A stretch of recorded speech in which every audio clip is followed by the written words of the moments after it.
C'était en 2004, juste après l'instauration de la loi sur les signes religieux dans les établissements scolaires. Le voile islamique, la kippa et les croix jugées excessives sont interdits, déclenchant une vague de contestation de la communauté musulmane. Les foulards, c'est notre droit de porter le foulard. Si on l'a choisi, c'est notre droit. Nous ne sommes ni soumises ni aliénées. Depuis, le nombre de signalements d'atteinte à la laïcité n'a pas diminué. 935 ont été recensés entre la rentrée 2019 et le confinement, contre 900 sur la même période l'année précédente. Des débats qui reviennent régulièrement, notamment dans les cantines scolaires. Dans plusieurs villes de France, comme ici dans le Gard, le maire refuse de servir aux enfants qui ne mangeaient pas de porc un repas de substitution. Une centaine d'élèves doivent donc rentrer déjeuner à la maison. Le maire, il a dit qu'il y aura du porc tous les lundis. Et donc maintenant, là, je ne mange plus. Sa volonté, c'est de discriminer les enfants d'origine, dont les parents sont d'origine maghrébine, pour la plupart musulmans. Et c'est clairement une volonté de les mettre à l'écart. Des croyances religieuses qui s'invitent à l'école. En 2004, Jean-Pierre Aubin s'en inquiétait déjà. Dans son rapport, il dénonçait notamment la contestation de certains cours au nom de la foi. Le refus de tracer des croix en mathématiques, signe plus, parce que c'était un symbole chrétien.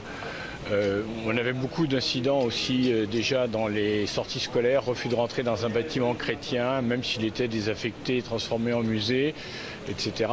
Puis alors des transgressions, des refus d'étudier certaines œuvres, Rousseau par exemple, les philosophes de Lumière en général. Il y avait quand même beaucoup de contestations, des cours d'histoire, notamment sur le Moyen-Orient, sur la colonisation et plus largement sur la civilisation musulmane. Et puis beaucoup d'antisémitisme qui se manifestait par le refus d'étudier la Shoah, par exemple.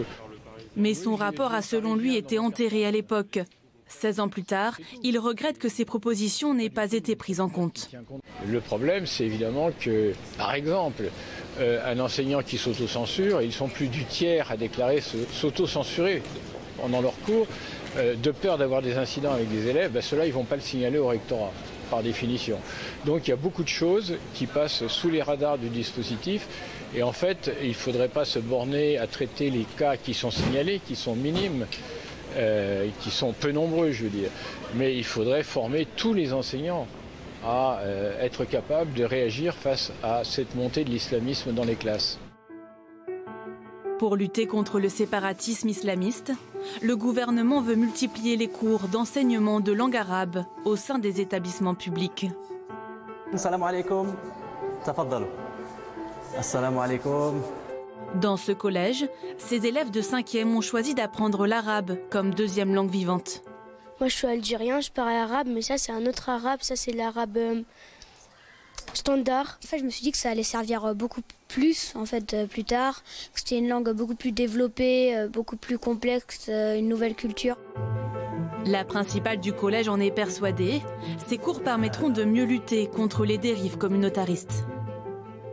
Moi, j'entendais beaucoup de mes élèves qui me disaient qu'ils allaient apprendre l'arabe, mais le samedi, dans des écoles coraniques, parfois, qui pouvaient être un petit peu douteuses. Et du coup, je me suis dit, c'est pas possible, avec 3 millions d'arabophones en France, qu'il n'y ait pas de l'arabe dans l'école de la République. L'urgence serait que l'école publique redevienne un sanctuaire protégeant élèves et enseignants des dérives communautaires et du risque terroriste.